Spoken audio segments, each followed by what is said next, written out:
Okay, let's dive right into this. So, picture this. You've just been persuaded to buy a gorgeous art print for 1 million yen. You're feeling good about it. You've been told it's a solid asset, a piece of culture that's only going to hold its value. But get this, the second you walk out that gallery door, the actual price you could sell it for is something closer to this. Yeah, a 90% drop, just like that. So, what on earth just happened? Well, you weren't just the victim of some simple scam or a shady back alley deal. No, what you just walked into is a perfectly legal, meticulously designed business model. And we're going to break down exactly how it works. The first thing you absolutely have to understand is that in a deal like this, you're not really buying an asset based on its market value. What you're actually buying is a very, very convincing story. And this whole business model has a pretty wild history.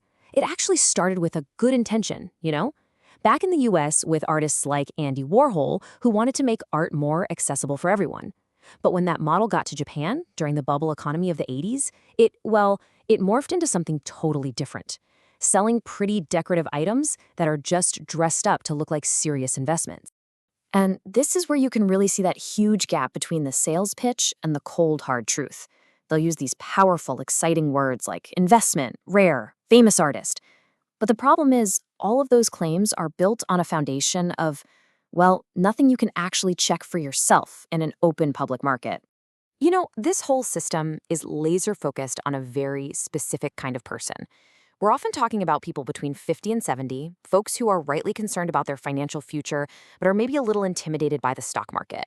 They want something tangible, something safe, and it all taps into this really powerful, unspoken desire. Look, I don't want to lose my money, but I really don't want to have to study and do all the homework. Okay, so if the art itself isn't worth anywhere near 1 million yen, the big question is, where in the world does all that money actually go? This is where the whole thing just gets wild. Just take a look at the economics here. It's pretty staggering. Out of the 1 million yen that you paid, a whopping 90%, that's 900,000 yen, can go straight into the seller's pocket as pure profit. The art itself, the artist, the printing, that's just a tiny little sliver of the price you paid. And when you dig into the actual numbers, it's even crazier.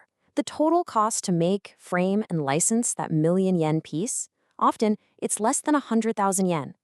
The price tag has nothing to do with what it costs to make. It has everything to do with how much that compelling story can convince someone to pay. All right, so you're probably thinking what I'm thinking. How is this even possible? With a value gap that massive, how can this operate completely inside the law? Well, the answer is this fascinating concept called a market alternative device. What that really means is these companies create their own little private economy. It's like a bubble. The price isn't set by auctions or what other galleries are selling for. Nope.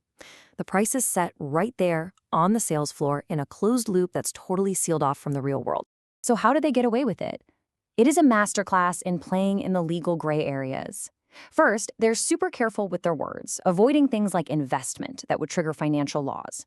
Second, they'll follow consumer rules like offering a cooling off period because they know very few people will actually use it in time. But their biggest weapon? The information gap.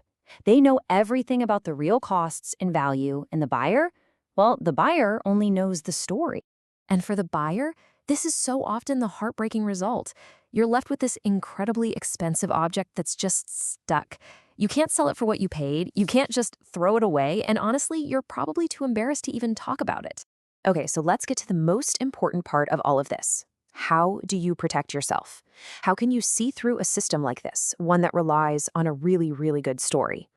Believe it or not, it all comes down to cutting through all the noise, all the emotion, the fancy gallery lighting, and just asking one single, incredibly powerful question. This is it. This is the magic bullet. See, this question changes everything. It's not about some vague potential future value. It's not about what it's worth in theory. It yanks the conversation right into the here and now, into the reality of the open market. A real asset will have good answers for you. It'll have an immediate resale value. It'll exist in a public market, with auction houses or dealers. It'll have a sales history you can actually look up. If those things aren't there, then you're not buying an asset. You're just buying a very, very expensive decoration. And that's the final takeaway here. And honestly, it's the most unsettling part. This system works so well not because it breaks the law, but because it navigates the spaces between the laws so expertly. It's a powerful reminder that legal and a good deal can be two completely different things. And it really makes you wonder, what other prices out there are being set not by a market, but by a story?